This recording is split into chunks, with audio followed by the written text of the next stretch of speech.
We'll call to order the April meeting of the City of Florence Design Review Board. First matter of business before we get started, Ms. Bike and I are in the council chambers. The other board members are participating on Zoom, as are some of the applicants. First matter of business is approval of the minutes from the February meeting. We held no meeting in March because there were no applications pending. Minutes were included in your package. Are there any questions or comments? Is there a motion to accept the minutes? Second. Second. All in favor, say aye. Aye. Minutes are accepted. The first matter for hearing today is DRB case number 2021-02. It's a request for a certificate of appropriateness for a monument sign for the restaurant located at 137 East Palmetto Street. Tax map number 90087-03-002. The property is located in the D3 Arts and Cultural Overlay District. Before we take staff's report, I'll note for the minutes that Mr. Tedder has recused himself from this matter. Though he is present on Zoom, he will not be commenting or voting on this application. All right. Y'all.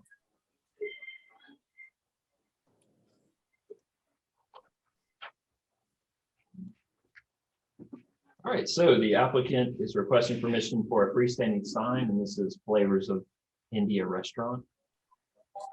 Here it is. This is in the D3 Arts and Cultural Overlay District. There's a location map. You can see East Palmetto Street and where the Railroad Avenue crosses over. This is in the Central Business District. So here's the proposed sign for Flavors of India. It is a freestanding sign. We're unsure about if it's internally. I believe it is. We on the matter yet. The sign set specs are shown. Aluminum box, 4x7 acrylic faces, multicolored graphics, and then the sign will be mounted to a steel post. We have been running into some space issues with this site. This freestanding sign does meet the CBD requirements.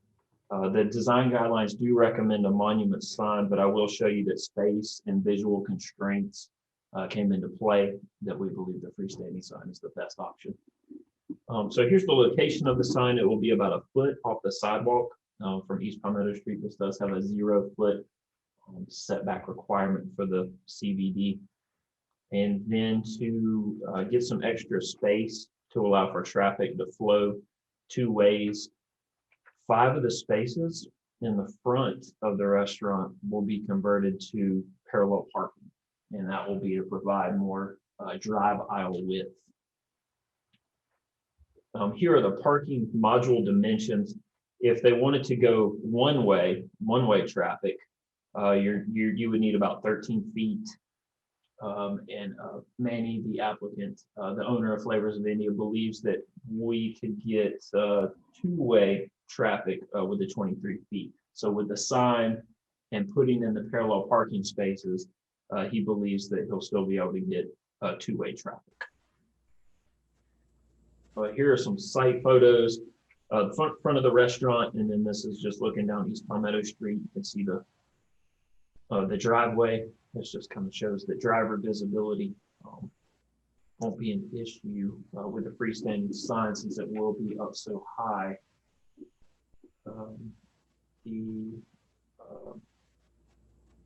Here, this just kind of shows the space constraints. There's this property where we were looking at putting the monument sign and kind of back and forth with the applicant, but just it's kind of crowded with the city sign, the stop sign, and then the church sign. And then on the other side that they share with the drive-in, 301 drive-in, again, just running into DOT signage and space constraints with the neighboring restaurant. And that does conclude staff's report. Thank you. Now, are there any questions for staff? I've got a question. Does the sign, is it 1 foot at the base or 1 foot at the top? It's the setback is 1 foot off of the sidewalk. I mean, is that measured to the pole or to the sign? To meet code, it would have to be from the side. It would have to be from the sign. It looks like a pole sign, and it would be parallel to the. Let me see if I can go back. That's right. Scott, to meet code, it would have to be, you know, they're allowed a 0 foot setback. So to meet code at a minimum, the top of the sign would have to be, I guess, you know, equal to the front setback line or the front property line. So That's what I was thinking too. yeah, so at minimum, we in the planning department would have to confirm that it at minimum meets that. So we were making the assumption that it was the top of the sign, but they would be allowed a 0 foot setback, but it would be measured from the actual sign. It couldn't encroach even in the aerial portion of it. Right. Yeah.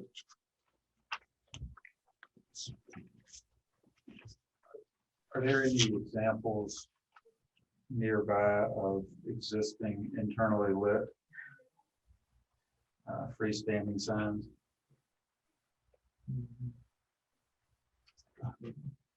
Oh, the drive-in does have the drive. I think the drive-in does have a freestanding sign. Whether it's internally lit, I can't recall off the top of my head. I have a question. I'm a little confused about the parking issue. Because it seems to me that there are plenty of other parks besides right there in the front. Right. And so I don't understand why you can't have a monument sign there. I mean, I see no reason. Right. I mean, it would, you don't have to put it just as you did. There's several places you can turn into that property. And if I'm looking at the property line, then I mean, there's plenty of room. Right. What we didn't want to do is run into driver visibility, or the drive aisle width is very narrow now. So adding the monument sign would just further restrict traffic. The worst thing we could do is to cause any sort of traffic backup onto East Palmetto Street. So we just, in working with the applicant, we felt this was the best solution for the site constraints. But it is in the cultural district, right? It is, yes, ma'am. Which requires the monument sign. Which it does recommend a monument sign for this style building in this, right. But due to the space constraints and other signage, this seems like the most viable option. Where is the liquor store that the sign advertises? Internally within Flavors of India. With the 2 churches next door? You can just go in and buy. Personally, I've never been there, but they do. I mean, I think according to state law, they have to be separated by a wall. So it is internal to the structure, but you enter it from the outside of the store. It has a separate entrance from the restaurant. And I think it is historically. So they were already serving this as part of the restaurant. So. And I believe the way state law works is that when it's publicly advertised, the liquor store is going in, then it goes out and it gets posted and mailed by the state, and then the churches could have had the opportunity to protest.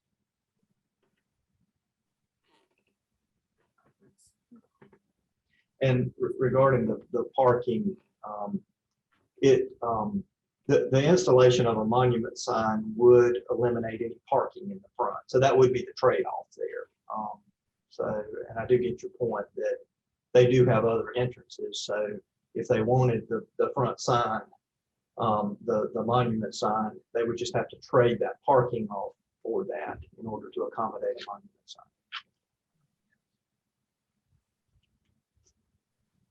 And I was a little bit, can you go back to that parking configuration diagram? Yes, sir.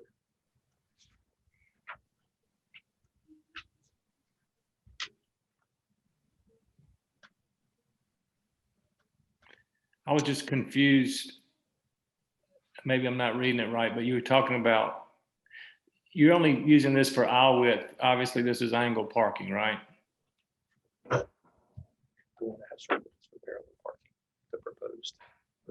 The circled dimensions are for parallel parking, but the diagram that's shown is not, obviously not parallel parking. But what they are proposing is up against the front sidewalk, doing away with those angled parks and accommodating two parallel parks up against the sidewalk there, which would still then have enough width to accommodate what our code requires for a two-way drive-by. I'm with you. I'm with you. Okay, that clears it up. Okay. Yep.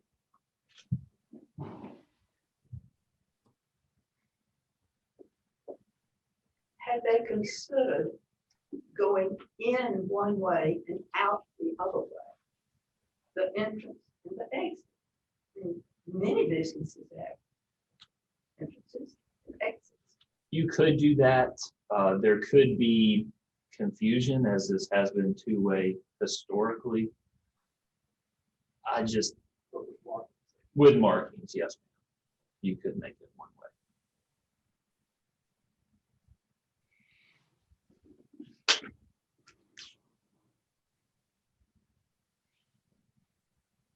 way. I'll have to say I'm delighted that they want a sign because it's a very nice restaurant. Right. It's not well marked, but people don't see. At this time, they do not have a freestanding sign on site. Are there any more questions for staff? Hearing none, we'll open the public hearing portion. Is there any member of the public in attendance who would like to speak to this application? The owner, Manny, is on. I wasn't sure. I understand that the applicant may be on Zoom if the applicant would like to speak as well.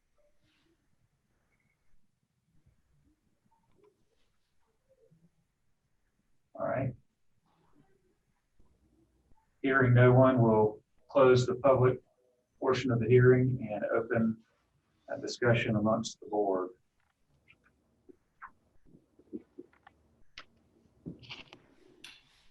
I'm going to share Ms. Pike's perspective on this. And this is not recommended in two ways, internally lit and freestanding. On the most major road through the neighborhood.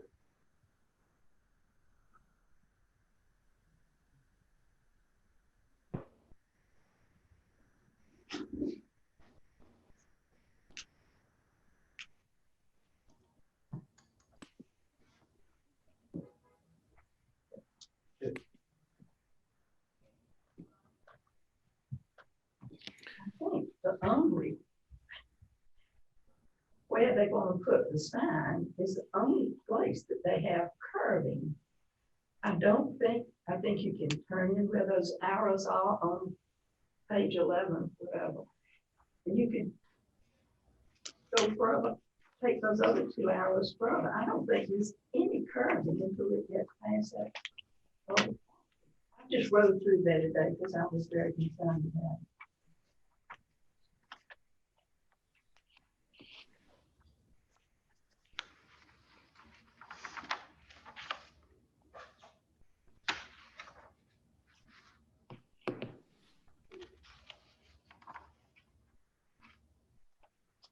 Anyone else on the board have any comments?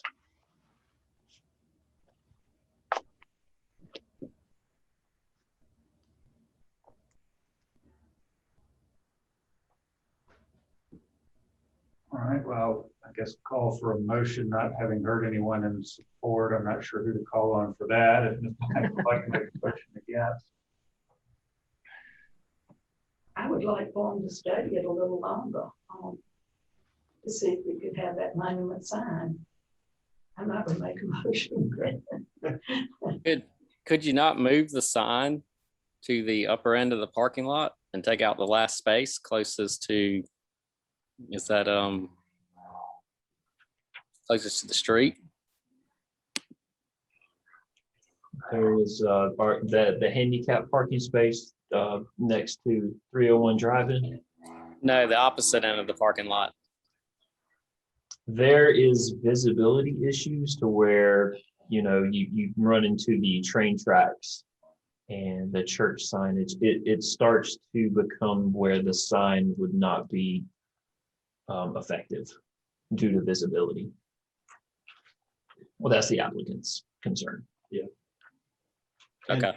Yeah, and this is Jerry. I'll attest to that. We went out on site and looked at that area closest to the church, and it is very cluttered there. From aerials, it looks like the obvious place to put it, but when you get on site, it is. We have a downtown sign there. There's a stop sign for the side road. There's a utility pole. There's a church sign there. And I guess the angle coming up from the bridge there, it does create some issues, because that was my first instinct as well when I looked at it. And but when I got on site, it just I could see the concern. That's not to say there's not another alternative to it. A monument sign might be a visibility issue where you're talking about putting the center pole as well, simply because if you're pulling out of that parking lot or you're trying to pull out the drive-through next door, a monument sign will block your view coming from traffic coming from underneath the bridge, the railroad bridge there, whereas a pole would do a lot less of that. Mm-hmm. So I just know when I'm pulling out of a lot of driveways, I can't see because there's a sign or a bush there and you can't see traffic, whereas something on a pole would not hinder traffic nearly as much.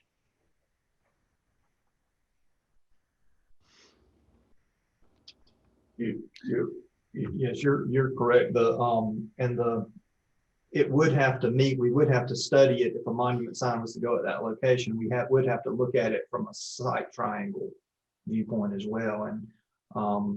And I don't know that we've looked at it or they've provided any site triangle information, but and that may actually end up excluding one of their entrances that they may have to curve up if that's the case. Is there any discussion about the internally lit versus some other lighting mechanism? That's typically at the discretion of the board there. The 301 sign, I believe, is internally lit, as well as when you get further up, the South State Bank and the what is it, First Citizens there on the corner, or First Alliance, I can't remember, but their sign, I believe, also is lit in some way. It's a little more subtle, but The 301 sign, it's been there a long time. that's right. I believe they use their historic sign. Yes, it's a taller sign. Yeah. But they use their historic sign. Yes, ma'am. In other words, we didn't put it.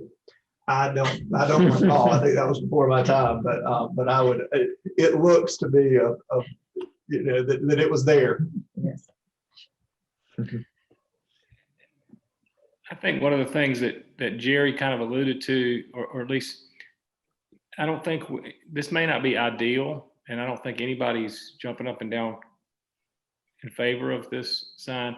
I think that a couple of things. One, there's a precedent in the area in this zoned, in this zoning. There's a precedent for this type of sign, both the fact that it's freestanding as well as internally lit. And I also think, and I'm not gonna put words in Jerry's mouth, but it sounds like to me there's been a lot of time spent looking at options. And I don't think they would come back with this if there was a better, more palatable solution. And I'm inclined to support it, even though it's not my ideal. I think in this case, I think it's acceptable.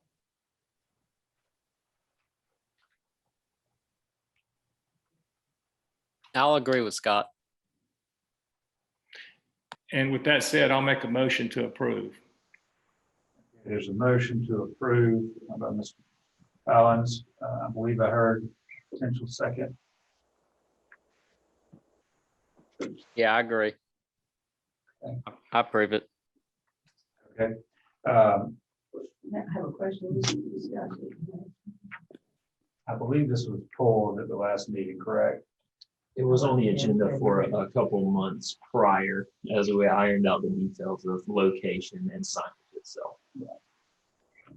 We never discussed it. Right, it was initially a monument sign and we kept running into visibility, drive-by with issues. So we came back with the whole sign as the best solution. Motion and second. All in favor, say aye. Aye. Aye. All opposed? No. All right. I believe it was Mr. Healy. Yes. I believe the vote was 3-2 to issue the permit. Okay, the next matter before us is DRB case number 2021-04. This is a request for a certificate of appropriateness for a monument sign for the business located at 314 West Pine Street. Tax map number 90075-04-020. This property is located in the D1 redevelopment overlay district. The board will take staff's report. All right. Thank you, sir.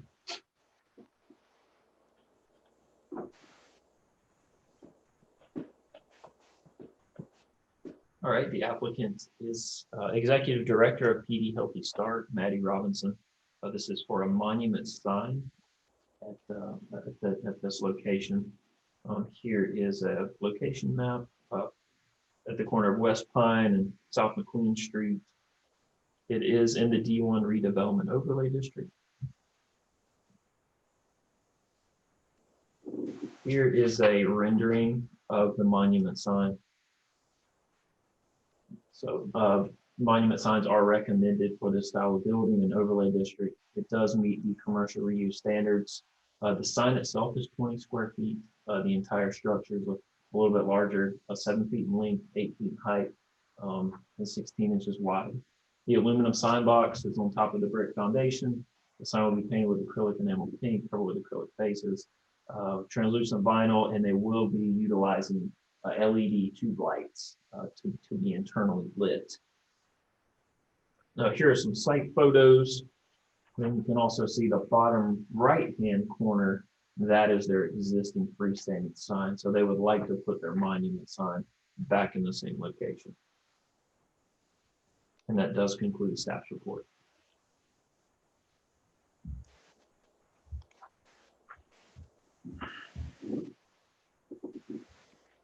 All right, we'll open it for questions from staff. Any reason for the internal lighting on this one, other than their request? No, sir.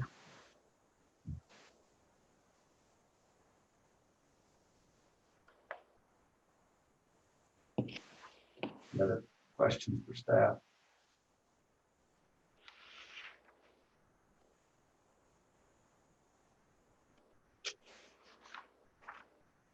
Okay, hearing none, we'll open it for public discussion. If any member of public would like to speak to this application, please speak now. Or if the applicant is in the meeting, they may speak as well.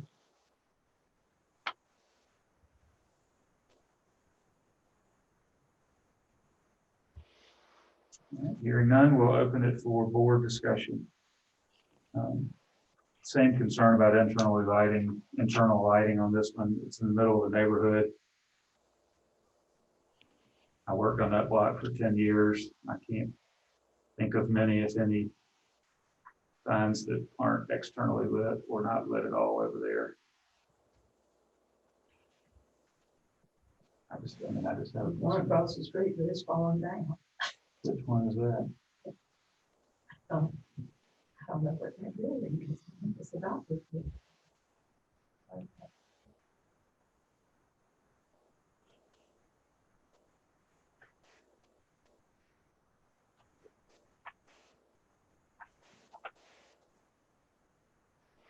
Any other board members have any comments or discussion on this sign?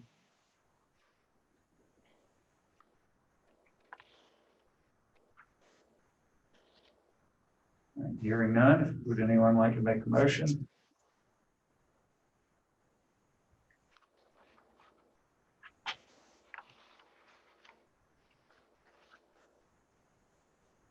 We just bump to next month if no motions are made.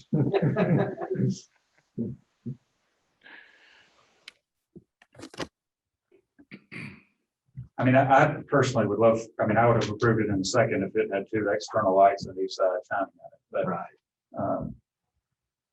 That's And, not, and you're right. I don't know of any, I know there are some along Court Street. I rode through there not too long ago, and there are a number of internally lit signs along the Court Street corridor, especially when you get closer to Palmetto Street. But when you get interior to Pine Street until you get over to Dargan, I'm not aware of any off the top of my head.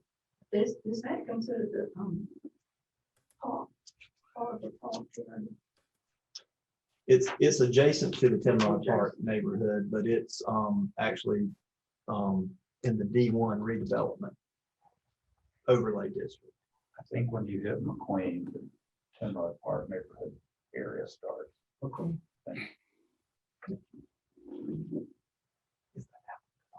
It's tall, it's plenty tall.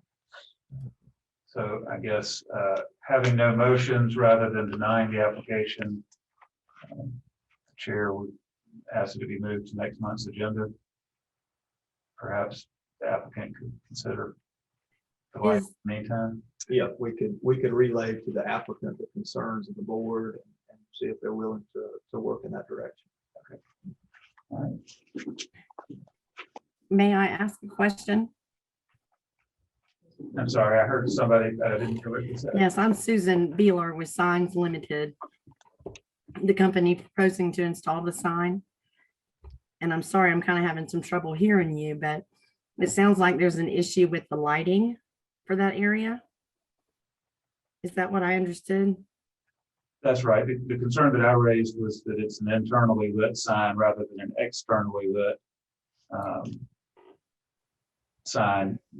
Which is Okay. different than the neighborhood. Would the board allow, would they allow ground lighting to shine up? Or as another option, if, you know, if we looked at possibly doing an opaque sign where the entire face would not light, just the lettering. We could do, possibly look at doing push through lettering where only the lettering would light that says PD Help Me Start. I mean, you can certainly make any of those amendments that you would like. Personally, I think I would have the same concern for the lettering being lit, that the ground lighting would certainly comply and wouldn't require the board's discretion to have that. Okay, so the board would not oppose that sign being lit through ground lighting. I don't believe so. I don't think they could. I think our discretion is only for the internally lit Just because of internally lit. request. Okay. So if you would like to modify your application here, we would be happy to consider that. Ms. Thomas, can you hear this? Yes, I can. I have a question. Mr. Billy D wants to speak, the chairman of the board for PD Healthy Start, To speak on the other side. right here. Good afternoon, board. My name is Billy D. Williams. I'm chairman of the board of PD Health Start. And this is absurd the way we're going here about this sign. I mean, nobody voted against it, but yet nobody would recommend that it be done.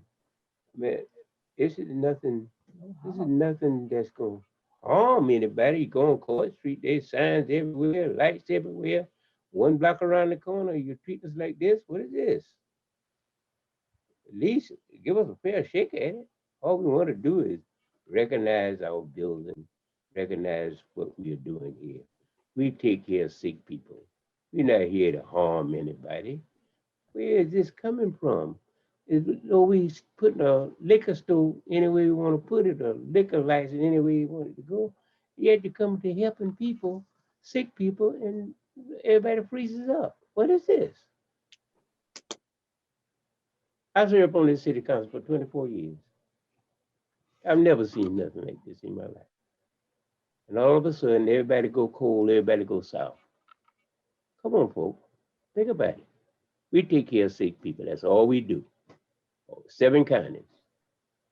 And that's all we do is take care of sick people. We Hope Health Junior. Hope Health got everything they need over there. We got nothing we can get over here. It's not fair to us. It's not fair. And I would like for this whole board to reconsider this. Let's get a yes vote on this so we can go put this sign up, move on about our business, because we still got sick people to take care of. That's our main objection here. We got grants that stretch across America, where we compete to get those grants to take care of our people. We do 7 counties, 7 sick people in each one of those counties. And yet for a little sign, we can sit up here and freeze up because the lighting might be a little too, who lives here? Nobody lives here. It's an empty block. Come on, people, let's go. Think, Florence. Move into the next century. Let's don't stay back in this old world days. I'm appalled at each and every one of you for lighting on some sign. Thank you very much.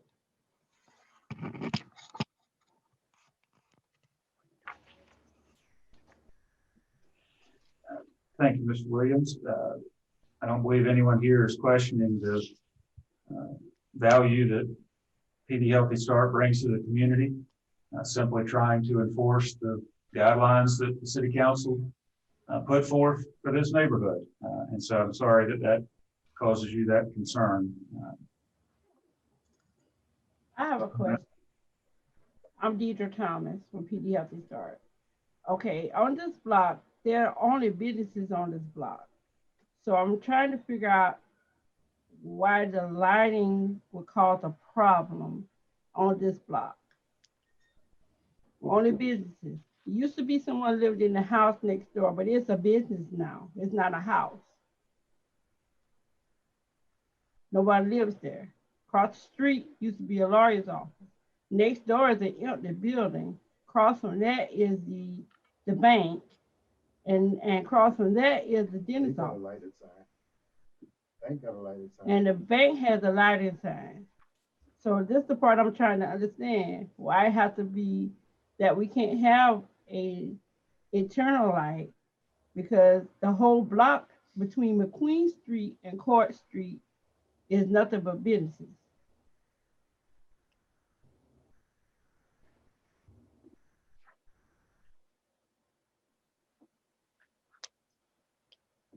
Then, like I said, next door is an empty building. This building is owned by the city itself. So I'm confused. I can understand if the house next door was a residence. It's not.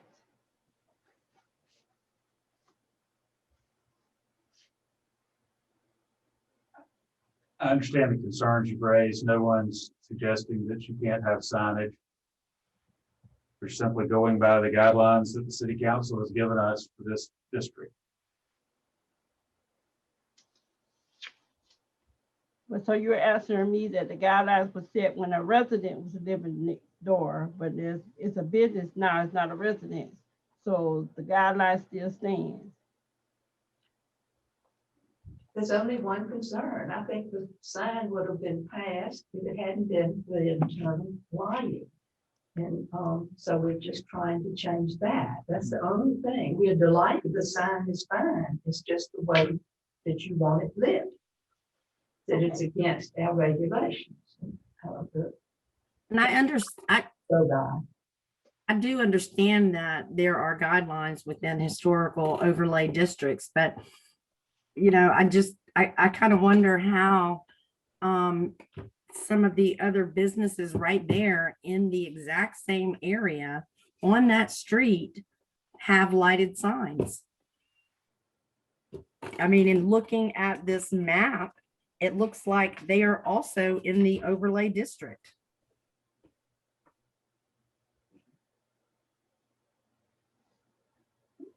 What are the internally lit signs?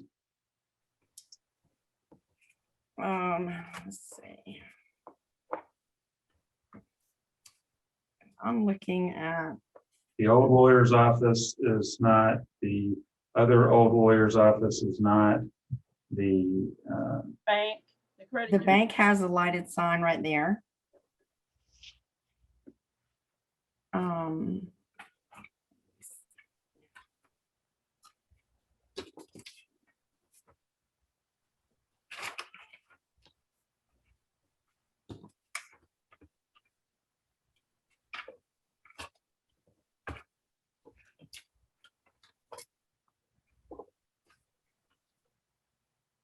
No, it's not happening.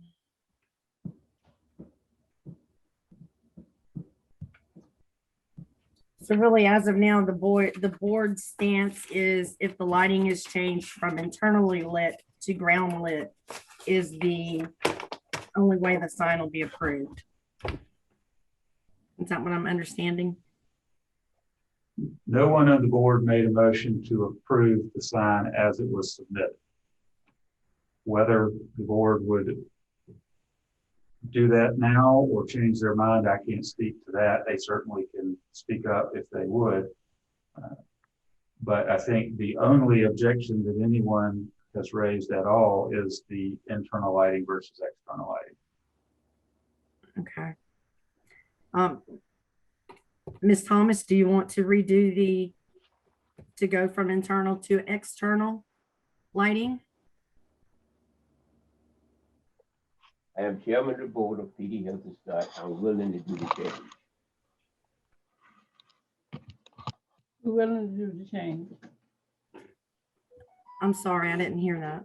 We're willing to do the change, You're Susan. willing to make the change? Yes, ma'am. Okay, can we ask for a motion for it to be approved with stipulation of going from internal lighting to external lighting? Certainly, the board will consider the amended application. Is there a motion from a board member? So moved. Is there a second? Second. Any further discussion?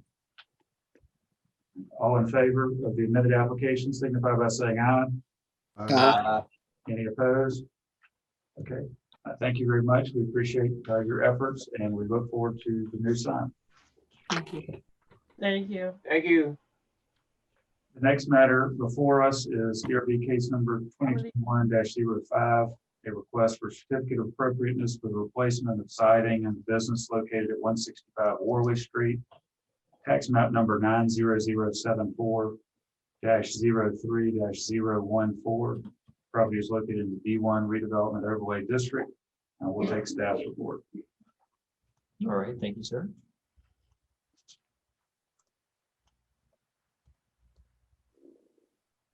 All right, the applicant is Mr. Michael Smith of the Ed Smith Insurance Agency. They want to do replacement of siding. This is in the D1 redevelopment overlay district and also the central business district. Here's a property tax card. The building was built in 1930. It's approximately 2,600 square feet. Here's some site photos of the building. It's T111 plywood siding. We don't think it was the original material, but the original was most likely the wooden and lap or board and batten. So here are the specifics for the board and batten vertical siding that the applicant is proposing. And they do want to use the coastal sage with the natural linen as the batten or the accent to the vinyl siding. 102 through 120 Worley Street, the townhomes were approved for vinyl siding, as well as 134 Worley Street. We are currently dealing with a codes issue at 154 Worley Street, who has installed vinyl siding without approval. So there is vinyl siding on Worley Street. There's a precedence.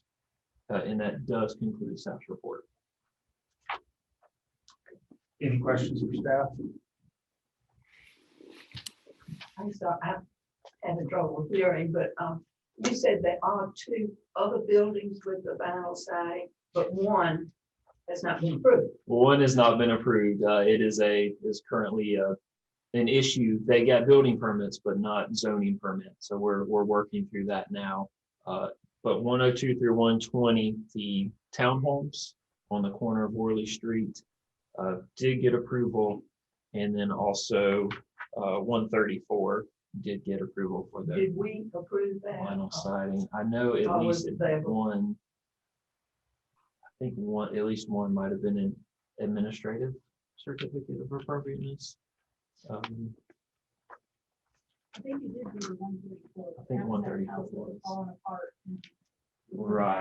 Right, that's right. It was a few months ago that we did 134 and the board did approve, yes. ma'am. Right, and I think one was replacing maybe some existing vinyl siding that they were updating. Right. So,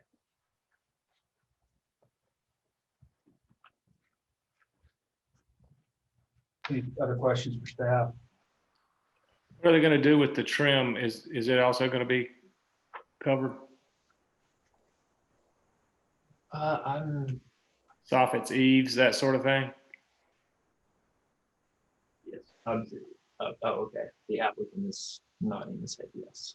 What material will that be? That doesn't usually, not conducive for vinyl. Do we know?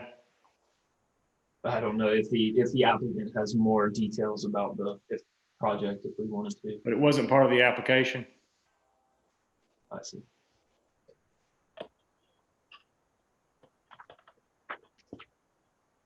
Any other questions for staff? This is the whole house. isn't The whole it? The whole business. house. Yes, ma'am. Any other questions for staff? Hearing none, we'll open the public hearing. Any member of the public or the applicant who would like to speak to this project?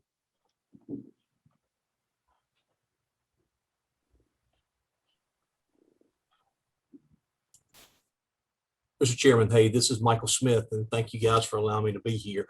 We were originally going to try to replace the T111 siding on the building is delaminating and coming apart.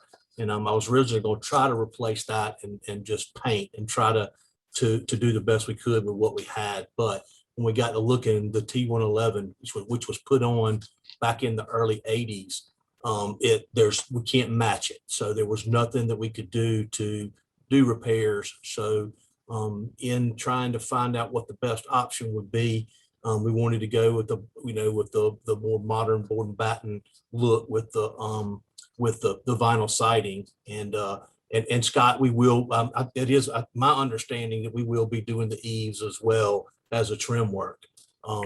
There are some things, some architectural stuff that we are going to do our best not to mess with on the front of the building, on the front steps. But I was kind of hoping that I'm trying to do it the most economical way, but again, the most attractive way to make it where it does look good. It's going to be the vertical type board and batten and not just regular horizontal siding. There is a siding under the T111, and I honestly would hate to have to even think that I had to try to get back to that. So whatever consideration you guys can give us, we're trying to upfit the building and trying to do the right thing. Thank you. Anyone else from the public would like to speak? Hearing none, we'll close the public hearing and open it for board discussion. Any comments or questions?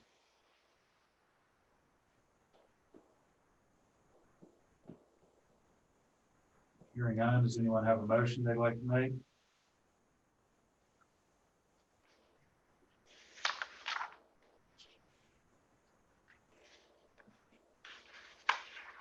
Motion to approve? We got Mr. Paget, made a motion to approve the application. Is there a second? I'll second. There's a second, Mr. Carson. Any further discussion? All in favor signify by saying aye. Aye. Any opposed?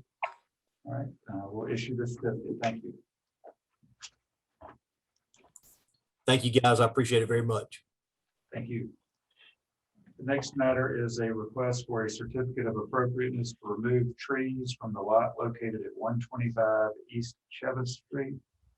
Tax map number 90169-01-013. This property is located in the H1 Historic Overlay District. We will take staff's report. Thank you, sir.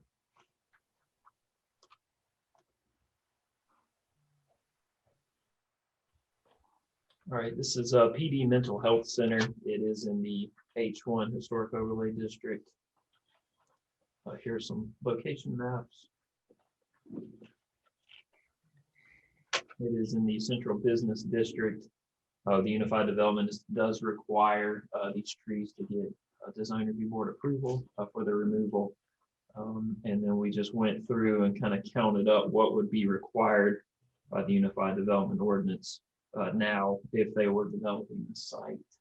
And they would currently meet the standards for the Unified Development Ordinance, not necessarily in the location of the trees, but in the number of trees that are on site. So here is the initial plan that we got from Mr. Pat Bresnan. He is the executive director of PD Mental Health Center. This is what we originally got. The removal was in green. It was about 20 trees going around the building, and then the yellow we're going to be trimmed. We have since met with Pat on site a few different times. He's been very accommodating and dropping what he's doing to allow us to inspect. And Jerry and I went over there yesterday to take a look at the trees that were being removed. And the number of trees that they are now proposing to be removed has been reduced from 20 to seven trees.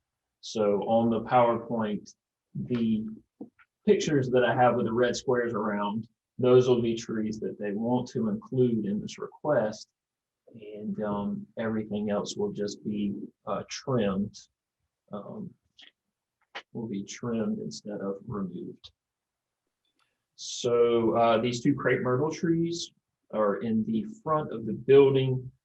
The applicant would like to remove them being too close to the building, and they are surrounded by other crepe myrtle trees, and they are getting kind of crowded, shaded, and starting to grow against the building. So that is right at the front entrance. And then this chestnut oak tree. Oh, Bradford pear. It's a Bradford pear. It's a volunteer pear. It's a volunteer pear tree.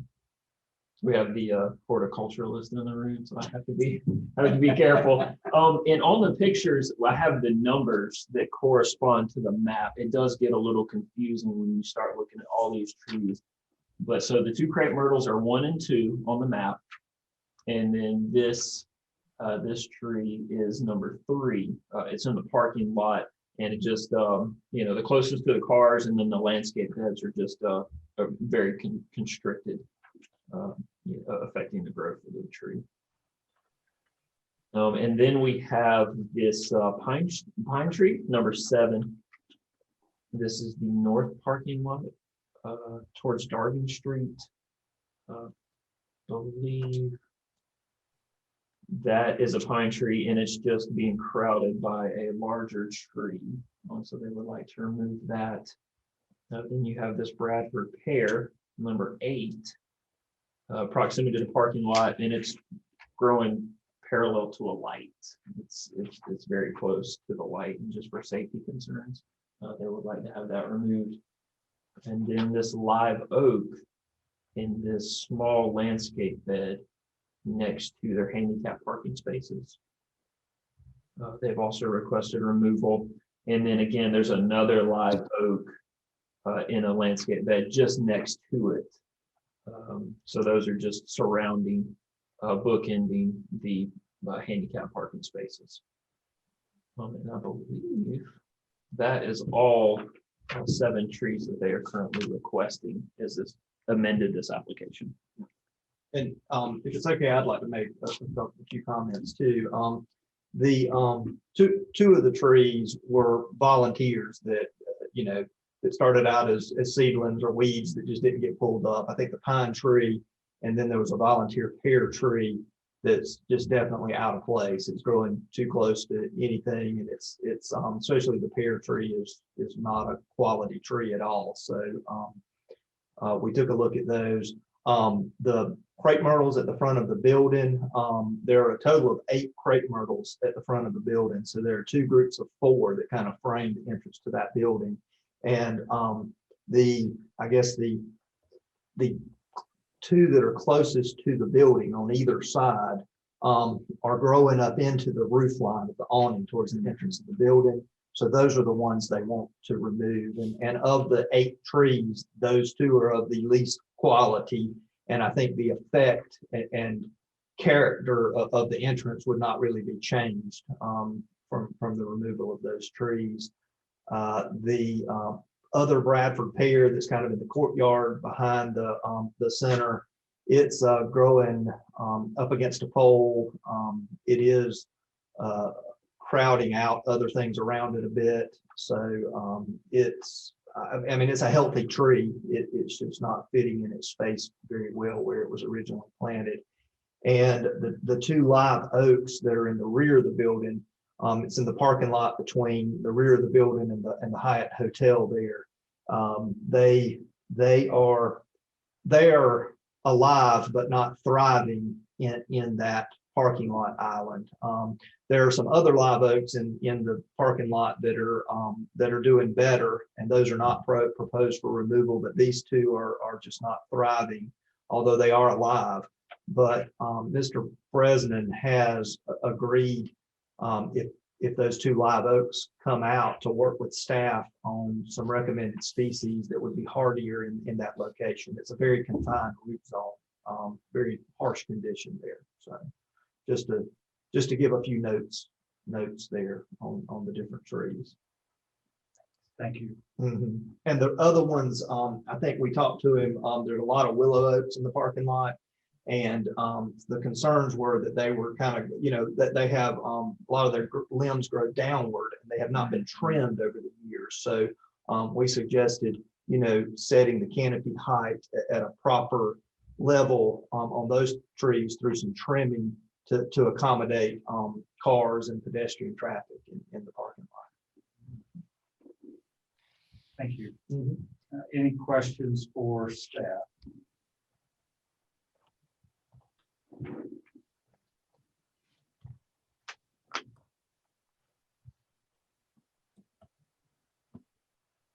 Okay, so we've got 2 at the front door, volunteer Bradford pear, the volunteer pine tree, the one that's in the white fixture, the one number 9. What's the 7th one? Do you want me to put the PowerPoint back up? Sure. So we can keep track of?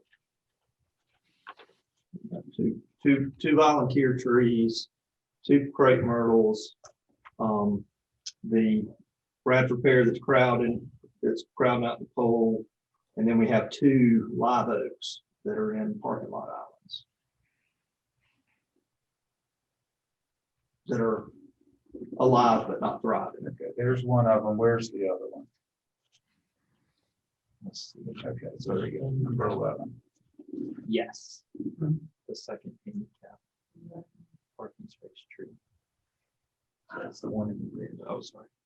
So 11, 9, 8, 7, 3, 2, 1. Those are the trees currently being requested. Yes, sir. Okay. So yeah, those are the 2 in the back, the 2 crepe myrtles in the back here that would be removed. This is the whole volunteer pear tree here. And the next.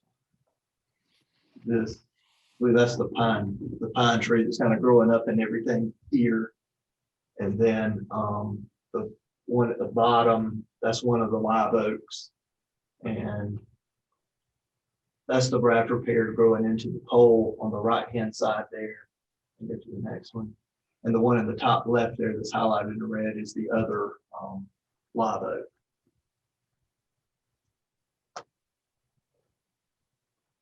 I have a question for staff. Are the other crepe myrtles going to be pruned, the ones that are to remain? Yes, Mr. Bresnan had indicated that he would be pruning them. We did talk to him about not necessarily not topping them, but just pruning some of the cross branches and some of the lower branches that are interfering with pedestrian traffic.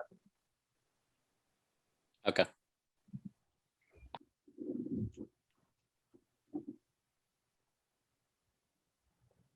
Okay. Anyone else have questions for staff?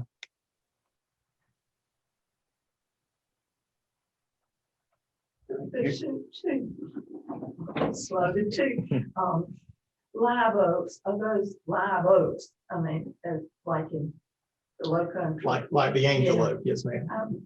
That makes, that's the only thing that makes me sad, because they're so hard to grow I know. and so beautiful, and they last for such a long time, Yes, ma'am. as opposed to so many of the oaks that we have around Mhm. that do not last as long.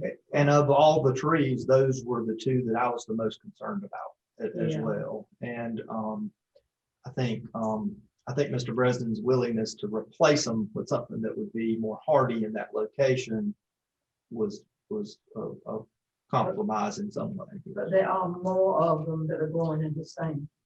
Yes, ma'am. There The are two additional live oaks at the eastern end of the parking lot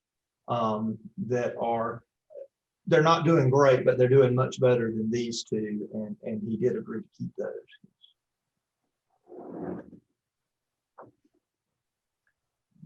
Any other questions for staff? All right, we'll open the public hearing for this application. If any member of the public or the applicant would like to speak to this matter, please let us know.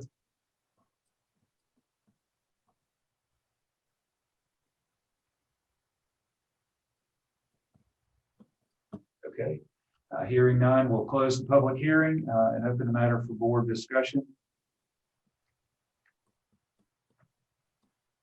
Is there any further discussion? I'm just glad it was a minute application. Yeah, I saw a lot of trees with ribbons around them, and I was concerned. Does anyone want to go through them one by one, the 7?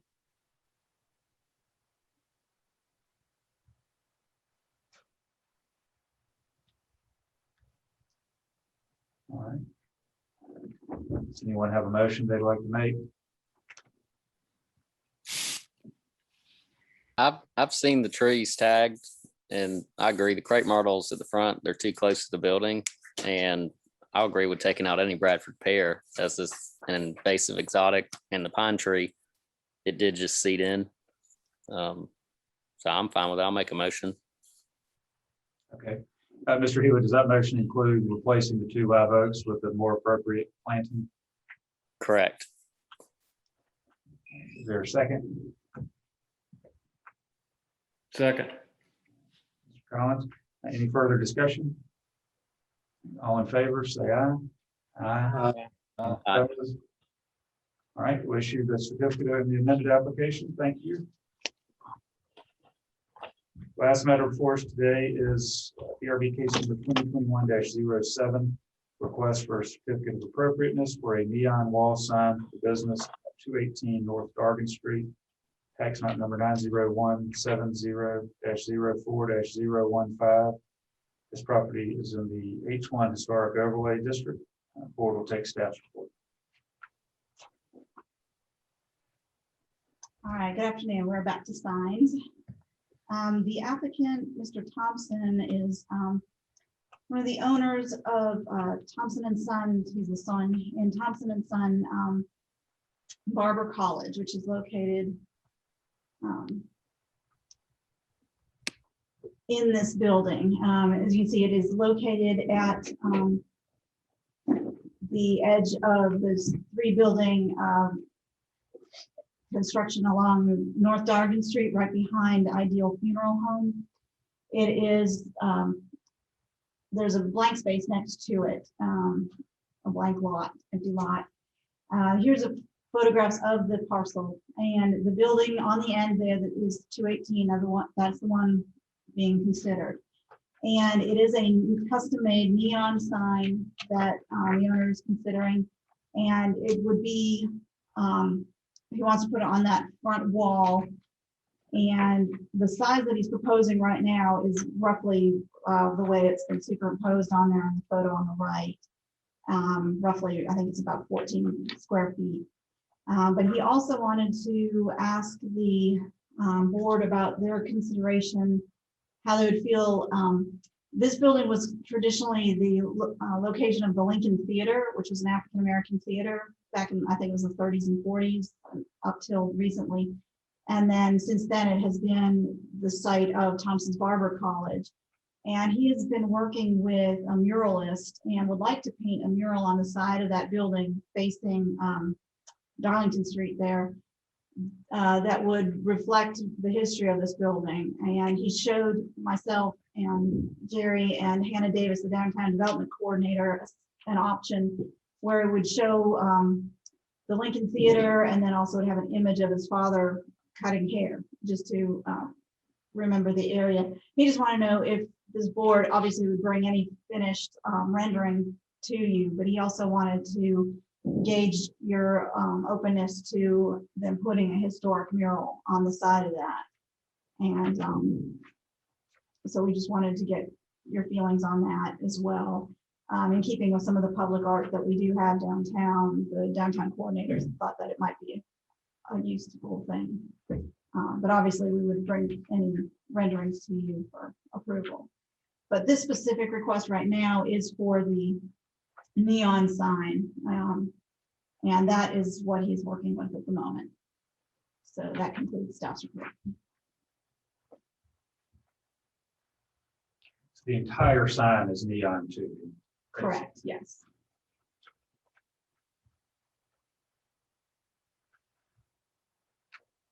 Do you have any idea what the proposed size of this mural would be? No, that would, did he indicate how, I don't think it would be the entire wall, be a portion of it. Yeah, in our discussions, we didn't decide on a definite size, but and we did impress upon him that it would need to be scaled appropriately. It would need to be large enough to be seen, you know, and be considered a mural. And you know, at the same time, I don't think it would be the entirety of the side of the building either. But I think it would need to be substantial on the side of the building. And the rendering we saw that he had looked very good, and we, you know, in meeting with Hannah Davis, the downtown development coordinator, we gave him some additional ideas and may even have some options to cooperate with to create some public art. Question, did you all think about maybe a historic marker instead of a mural? There is a historical marker just up the road from here, but we did not discuss that. I mean, specifically. Right, yeah, but we didn't. No, ma'am, we did not discuss that option. But we could, absolutely. And I didn't get the impression that it was just for marking the location. It was specifically, he wanted some public art on this building. Okay. Any further questions for staff? All right, we'll open the public hearing portion. Is there any member of the public who would like to speak to this application for the applicant? He said he would be here, but All right, hearing none, we'll close the public hearing and open it for board discussion. I guess first on the sign, anybody have any comments or concerns on the sign?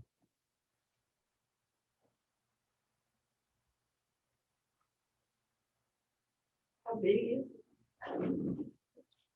Where would it go? it's only about 14 or 15 square feet, and From talking with the applicant, my understanding is that it would go, you can see it on the picture on the right. That is true. The square's not on there, but It's not real big. Oh, yeah, okay, gotcha.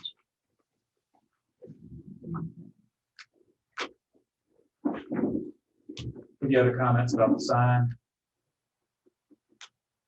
Does anybody have an objection to us at least telling the applicant that we would consider openly a mural proposal?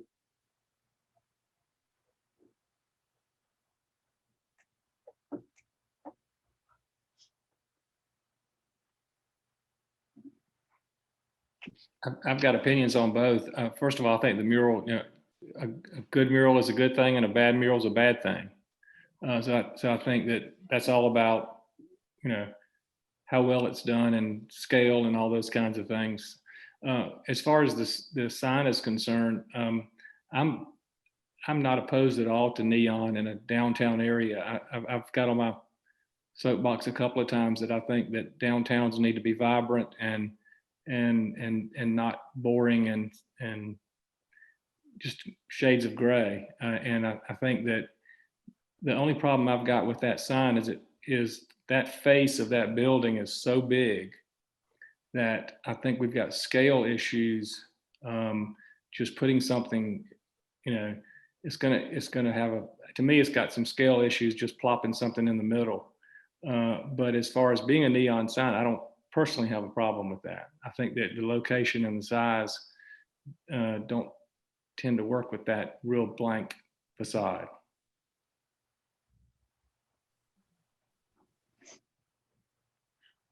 Okay, any other comments, questions? I'll agree with Scott. I think the scale of the sign is out of proportion with the building, and I'd be open. I think public art's great, but I'd be open to seeing some renderings. I agree with those comments as well. As far as the location of the sign, maybe as I looked at, could you bring that elevation up, that front view?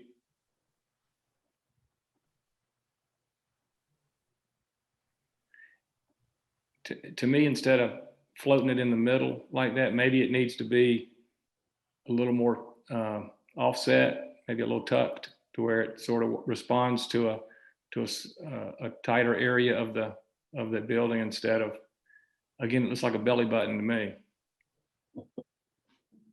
What about maybe on those brick columns to the right or left of the glass? That's kind of what I was looking at, either on the brick column or above it, something that sort of is, again, sort of justified on that elevation.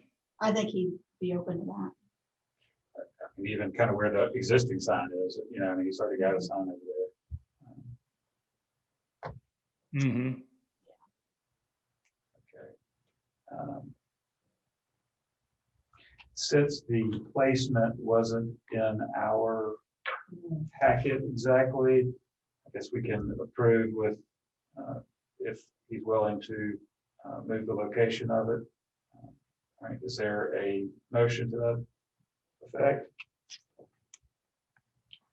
But the windows there, excuse me, in the front of the building where they actually, of course, it was a theater, so they probably weren't windows where the bridge. Some sort to it. I think I understand with the building. it's been a while since I've seen the pictures of the old building, but I think it did at one time have some relief to the front of the theater. Some. Maybe we could find a historic picture and bring it back to you. Oh, he could have the other kind of sign that hangs perpendicular. Just can't do that with neon. Um, Be hard to do with this particular neon Oh. sign. All right, is there a motion?